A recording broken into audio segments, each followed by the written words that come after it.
Well, it's officially summer, which means that a lot of people are going to start heading to the water to cool down. Well, not black people apparently. Yeah, according to the folks over at AJ Plus, black people just can't swim. And they've made a video to explain why that is. This should be good, so let's have a look.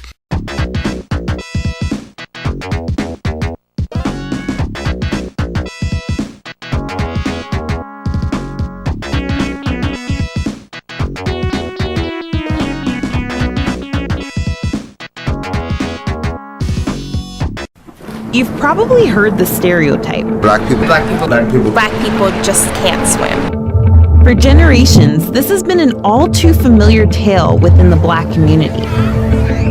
But here's something you may not know. Black children are drowning at 3 times the rate of white children. You know what's funny? They open their video in which they try to argue that black people can't swim with video clips of black people swimming. Like when you try to argue that X is not capable of Y, but then subsequently proceed to show video of X partaking in Y, that kind of undermines your whole argument. And years of racial segregation in America's pools may be to blame. So right off the bat, you pretty much get the gist of what we're in for. Instead of taking a nuanced and objective approach to analyzing why certain discrepancies may exist, we're instead going to resort to that typical left-wing strategy of trying to boil it all down to racism. This shit's so predictable at this point, you'd swear all these left-wingers use the same script.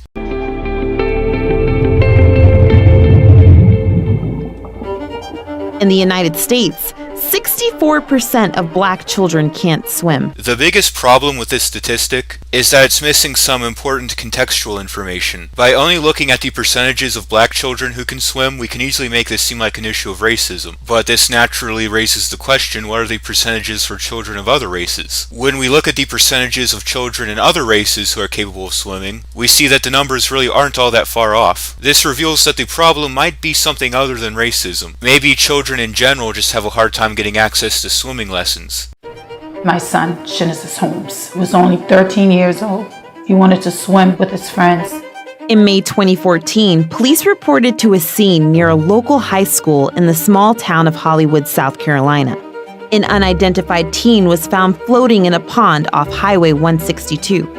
Dive and rescue teams scoured the area and recovered the body of Genesis Holmes.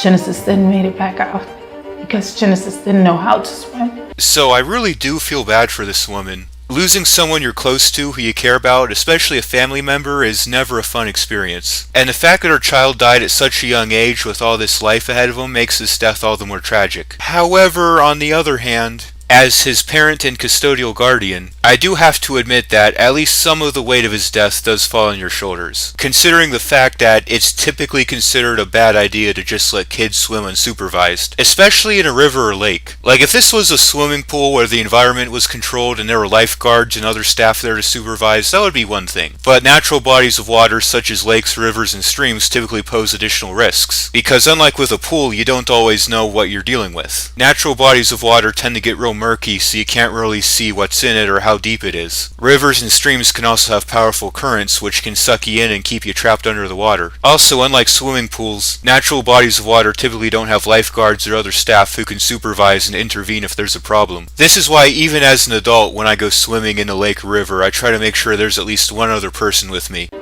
All our life, most of us, honestly, we was told to stay from the water. It's like a family tradition that they had from generation to the next generation. So I taught my children to stay away from water. There is a bit of historical truth to this. You see, back in the days of slavery, black people were often told that water was harmful to them and that they should stay out of it. This was in order to prevent slaves from escaping. So the idea that water was somehow harmful to black people just kind of became part of the public ethos of the time. Now, even though that was kind of a shitty thing, you have to keep in mind that this was during the days of slavery, like over 200 years ago, so it's not really relevant to today. Jesus had so much plans. He had great plans for his life. Genesis's death is reflective of a darker trend of accidental drownings across the country. So this is a typical part of the left-wing strategy. They'll take events which really are tragic and unfortunate and use them as fodder to push their political narrative. They do this all the time with gun control. As soon as a mass shooting or other firearm-related tragedy occurs, before anyone even has a chance to catch their breath, the left-wingers are out there using this as an example of why we need gun control. In the US, more than 10 people die from drowning each day. 1 in 5 of those deaths are children between the ages of 1 and 14. And most of those deaths are disproportionately Black. So notice how they don't even actually give you a number or statistic on this. They just say mostly Black. The problem with this is that the term mostly is kind of an arbitrary standard. Without actual data or numbers, the point they're trying to get across here is kind of meaningless. So why is this happening?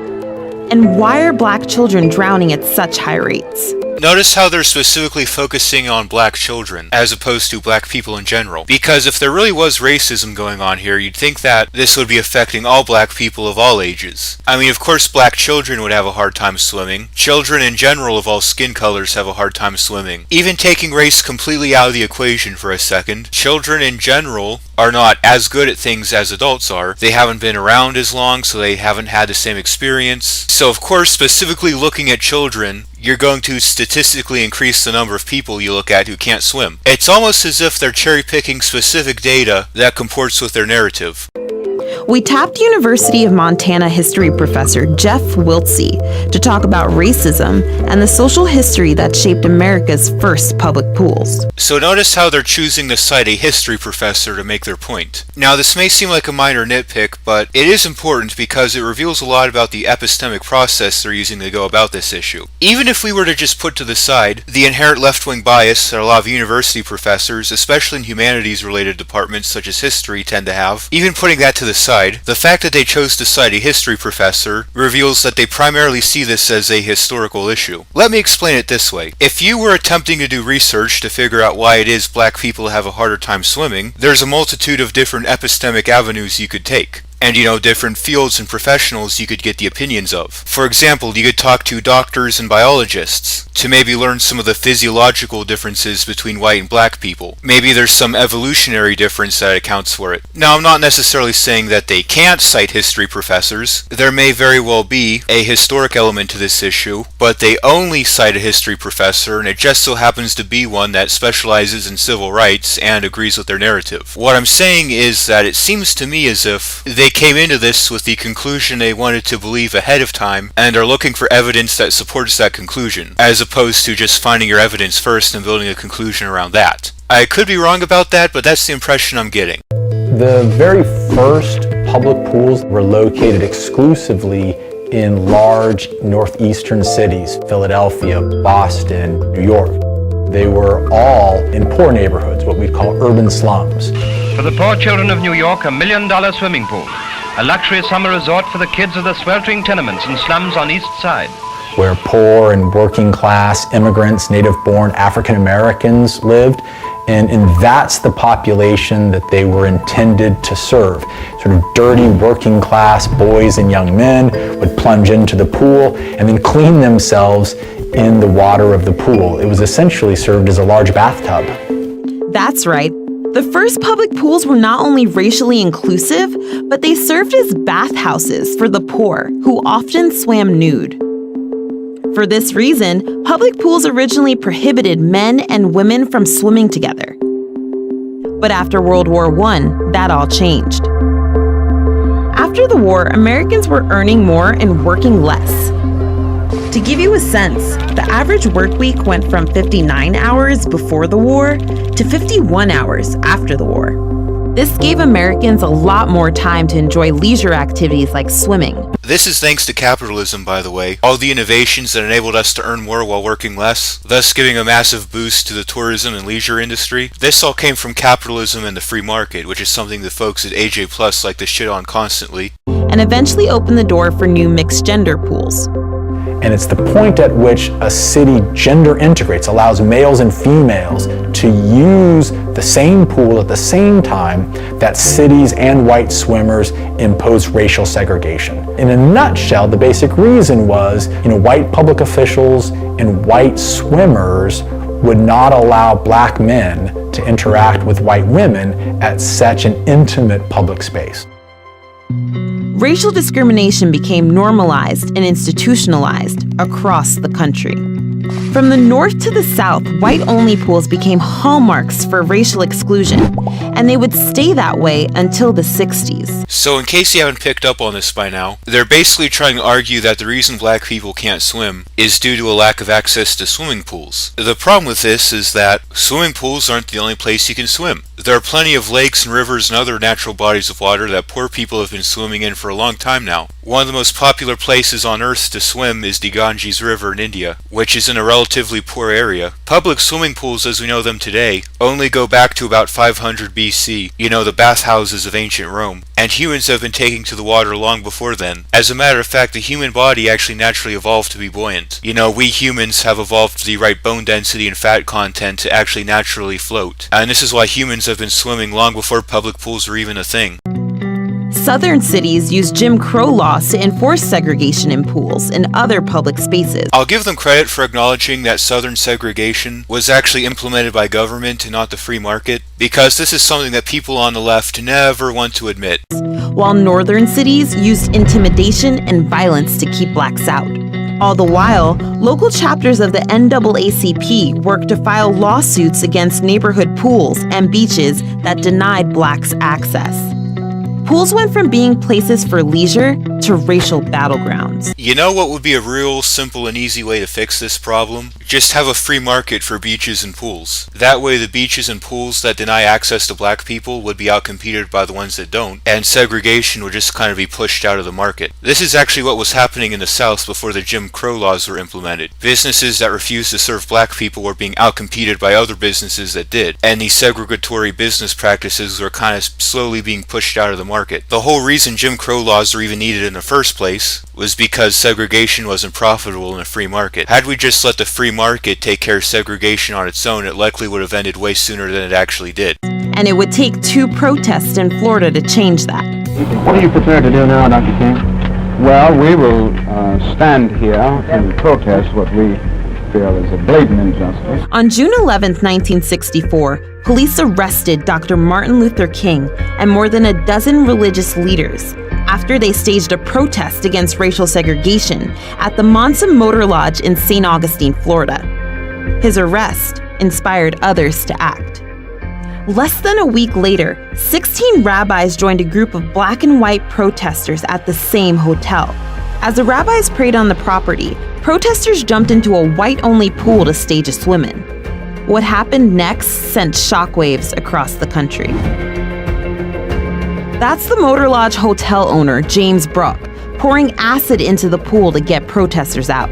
Are you sure that the hotel owner wanted the protesters out of the pool because of racism? I mean, I think it's perfectly understandable why it is that a hotel owner wouldn't want random people off the street just coming in and using their pool. It is a hotel pool. It's there for the guests. If random people off the street could just come in and use it, that would crowd it up for the people who actually pay to be there. With how expensive it is to maintain a swimming pool, needing to pay for all the chemicals and filtration systems, it's perfectly understandable why it is that they'd only want it to be used by paying customers. That being said, I don't necessarily agree with the decision to pour acid into the pool. I do think that was a little overly heavy-handed, especially considering that you've now basically just sabotaged the pool for the paying customers who are legitimately there to use it. Media reports of the story sparked enough outrage to gain the attention of then-President Lyndon B. Johnson. Some activists even say it influenced Johnson to sign the Civil Rights Act less than a month later. All men are entitled to the blessings of liberty, yet millions are being deprived of those blessings, not because of their own failures, but because of the color of their skin.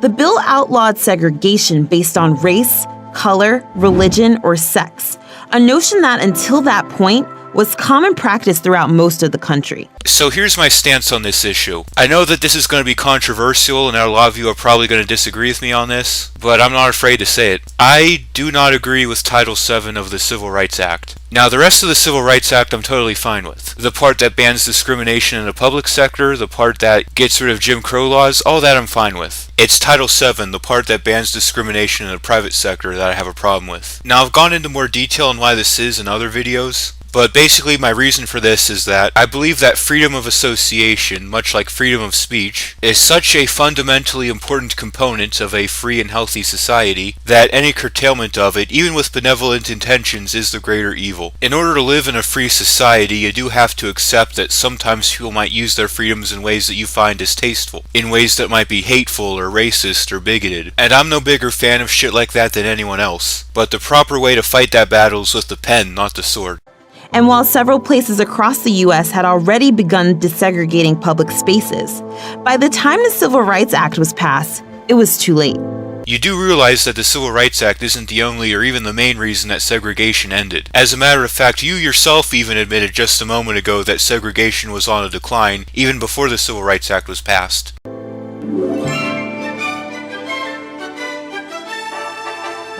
After World War II, white Americans left cities for the suburbs in pursuit of the highly commercialized American dream. You know the whole car, white picket fence, home in the suburbs. You want me to let you in on a little secret? Here, come close, I'll let you in on a little secret. Psst, black people were doing that too. Yeah, it wasn't just white people moving to the suburbs, black people were moving too. Or at least they were until the government started implementing redlining policies. This is a topic for another video, but redlining is one of those things that the free market gets the blame for, even though it was done by government. Now you might be thinking, what does white flight have to do with black people swimming? Well, the answer is a lot. Once white Americans left for the suburbs, cities throughout the country stopped investing in the upkeep of their public pools. So when blacks and other minorities finally regained access after the Civil Rights Act, most of them had already closed.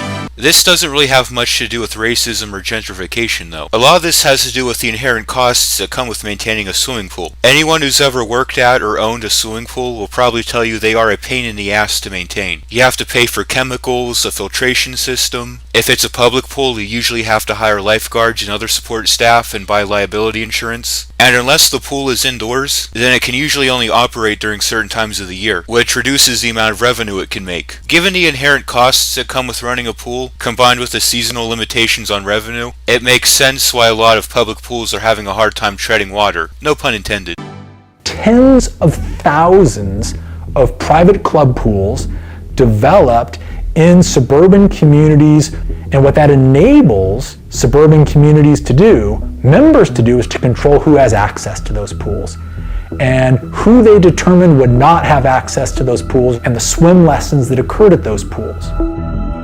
Today, gentrification is the driving force behind modern-day pool segregation. Okay, so this whole idea that evil, greedy white suburbs and gentrification are somehow keeping poor people from swimming is straight up nonsense. Even ignoring that point I made earlier about natural bodies of water like lakes and rivers, you can still get a decent-sized swimming pool from Walmart for less than $500. Like, this literally took me 5 seconds to find on Google. And maybe they're not going to be fancy or Olympic-sized, but they definitely should be good enough just to teach your kids some basic swimming skills. Like, I actually drive for DoorDash, and I've driven through some dirt-poor neighborhoods where I've seen people with swimming pools. So the narrative they're pushing here is straight up baloney. So in other words, it isn't so much your race that determines your likelihood of being able to swim, but your class. Yeah, that's kind of what we've been saying this entire time. A lot of things that the left tends to cite as race issues are in reality more economic issues. A lot of these issues that they say are affecting black people are really just affecting poor communities, and anyone who happens to live in those communities are facing these challenges regardless of skin color.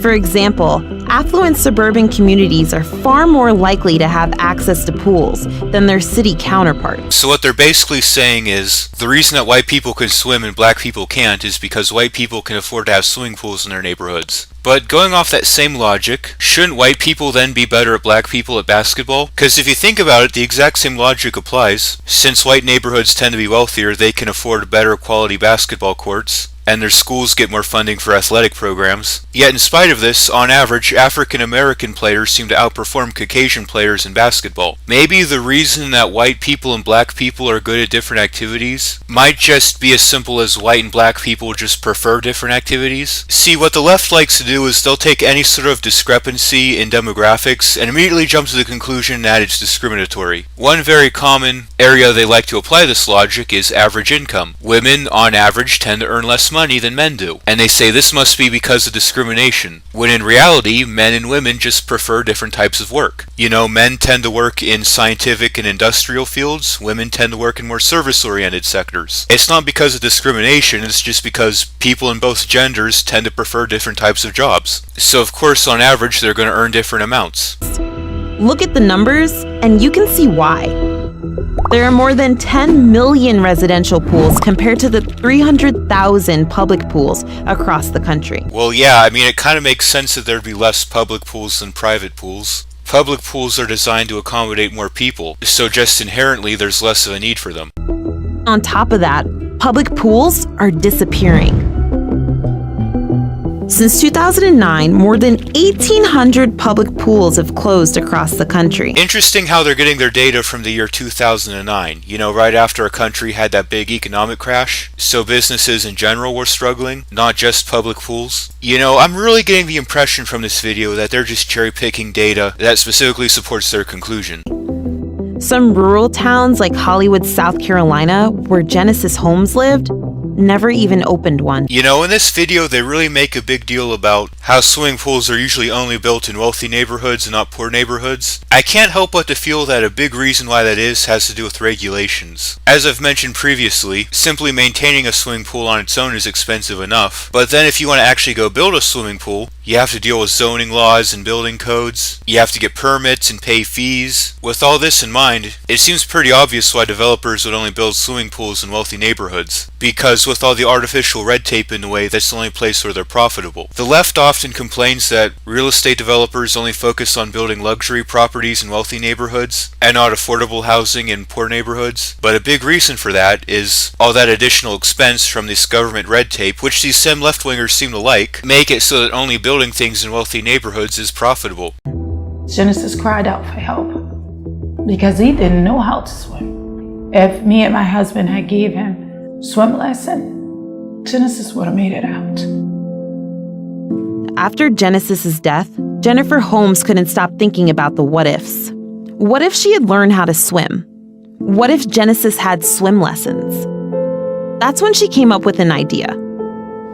Being that I lost our baby, I had to do something to where that I could let others know how important water safety is, that what we were taught is not good for us, and why it's important to learn how to swim to help reduce drowning out in the rural area. And she didn't stop there. Holmes became a lifeguard and raised more than $15,000 for the Genesis Project to bring swimming lessons to Black children in her small town. It wouldn't take long before the rest of the community noticed. After hearing about Genesis, the Charleston County Parks Foundation gave Holmes $3 million towards opening the town's first public pool, the Genesis Pool.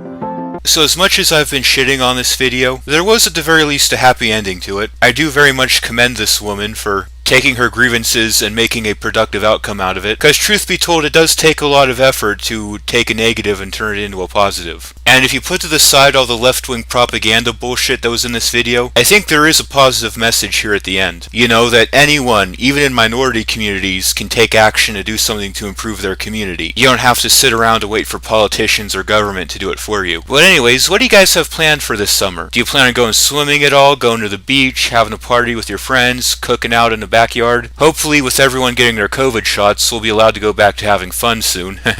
So yeah, feel free to share your summer plans in the comments, and take care.